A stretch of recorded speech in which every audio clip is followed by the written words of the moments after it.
বাংলা বছর ১৪৩১ আজ শেষ দিন।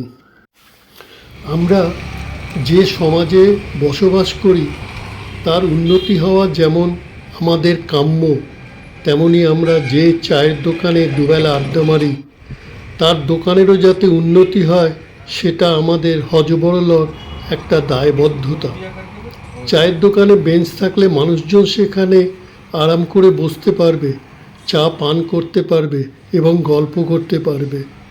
মুন্নির দোকানে সম্পত্তি হিসেবে দুটো বেঞ্চ আর দুটো চেয়ার, তবে বেঞ্চ দুটোর যা অবস্থা হয়েছিল যে কোনো দিন আমাদের ভারে ভেঙে পড়তে পারত।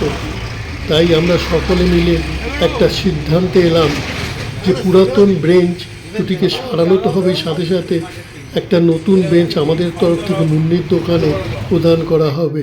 আমাদের হযবরলর যাদের জন্য আজকে আমরা সকলে হেসে খেলে দিন কাটাচ্ছি, সেই তিনজন বেঞ্চটি প্রদান করলেন এই মুন্নিকে। তারপর আমরা আজকের সন্ধেটা কাটালাম মিষ্টি মুখ করে। আমরা বিগত যুগের মানুষ, তাই আমরা ৩১শে ডিসেম্বরের চেয়ে বেশি প্রাধান্য দিই ৩১শে চৈত্রকে। ৩১শে চৈত্র সারাটা দিনই একটি সুন্দর কর্মকাণ্ডের উৎসব পালন করলাম।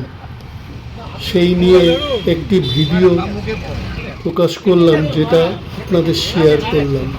বছর শেষের ঝরা পাতা বলল উড়ে এসে, একটি বছর পেরিয়ে গেল হাওয়ার সাথে ভেসে।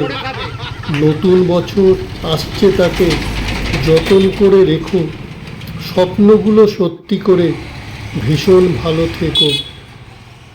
শুভ নববর্ষ সকল বন্ধুদের সাথে সাথে যারা এই ভিডিওর দর্শক সবাইকে হযবরলর তরফ থেকে শুভ নববর্ষের কামনা করি।